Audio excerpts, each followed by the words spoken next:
container contains a mixture of two liquids A and B in the ratio 7:5. If 9 liters of its mixture is replaced by 9 liters of liquid B, the ratio of two liquids becomes 7:9. What was the quantity of liquid A in the mixture initially?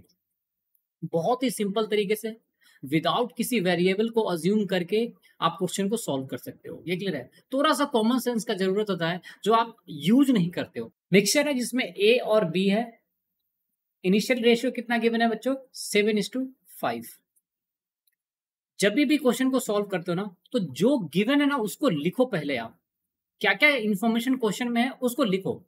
इसमें से क्या क्या आपने mixture में से -9 litre निकाला है, ये क्लियर है? और आपने क्या ऐड कर दिया है? +9 लीटर ऑफ बी ऐड कर दिया है, ये क्लियर है? उसके बाद ए और बी का रेशियो कितना हो गया बच्चों? वो हो गया है 7:9। नाउ यहां सबसे की इंफॉर्मेशन क्या है कि अगर मिक्सचर में से जो 7:5 के रेशियो में था, अगर उसमें से आप 9 लीटर निकाल भी लोगे तो अभी भी मिक्सचर का रेशियो कितना होगा? वो 7:5 ही होगा, ये क्लियर है? जैसे मान लो आपने एक चाय बनाया है, उस चाय में आपने कुछ वाटर डाला है और कुछ मिल्क डाला है, ये क्लियर है? और चाय बनाने से पहले आपने कुछ अमाउंट में वाटर और मिल्क का मिक्सचर बनाया था, ये सोचकर कि 5 लोगों के लिए, 5 पीपल के लिए चाय बनाना है, लेकिन आपको पता चला कि उसमें से 2 लोग नहीं आ रहे हैं, तो आप क्या करोगे? इसी मिक्सचर को कम कर दोगे, निकाल दोगे, कुछ माइनस कर दोगे, ये क्लियर है? तो जब कुछ अमाउंट यहां से निकालोगे तो क्या वाटर और मिल्क का मिक्सचर चेंज हो जाएगा? बिल्कुल भी नहीं, वो तो एज इट इज वही रहेगा, ये क्लियर है? तो 9 लीटर निकालने के बाद अभी भी ए और बी का रेशियो कितना था? 7:5 ही था। अब आपने क्या किया है? 9 लीटर बी ऐड कर दिया है, जिसके कारण जो न्यू मिक्सचर का रेशियो है वो 7:9 हो गया है। तो ऑफ कोर्स आप किसको मिला रहे हो? ए के क्वांटिटी को तो आप चेंज ही नहीं कर रहे हो, बी को ऐड कर रहे हो। तो बी अब 5 यूनिट से बढ़कर कितना हो गया बच्चों? 9 यूनिट।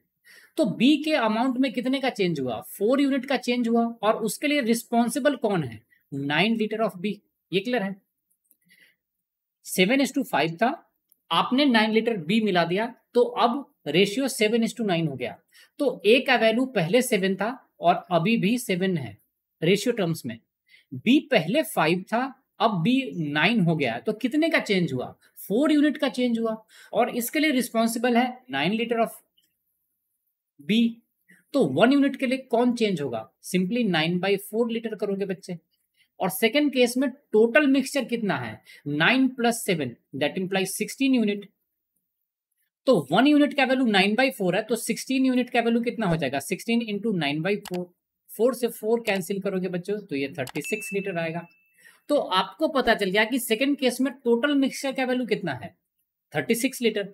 और 36 लीटर बाद में है तो इनिशियल भी कितना होगा? वो भी अमाउंट 36 लीटर होगा। सिंस आपने जितना निकाला था उतना ही रिप्लेस किया था अमाउंट के टर्म्स में। तो आपको सिंपल सा रेशियो निकालना है, ए का वैल्यू निकालना था, तो ए का वैल्यू कितना हो जाएगा? 7। और टोटल कितना है? 7 + 5 तो 12। और अमाउंट कितना है? 36। तो 12 से 3 तो ये मिल जाएगा आपको 21 लीटर। सो हमारा आंसर क्या होगा? ए का 21 लीटर मिक्सचर में। ये क्लियर है?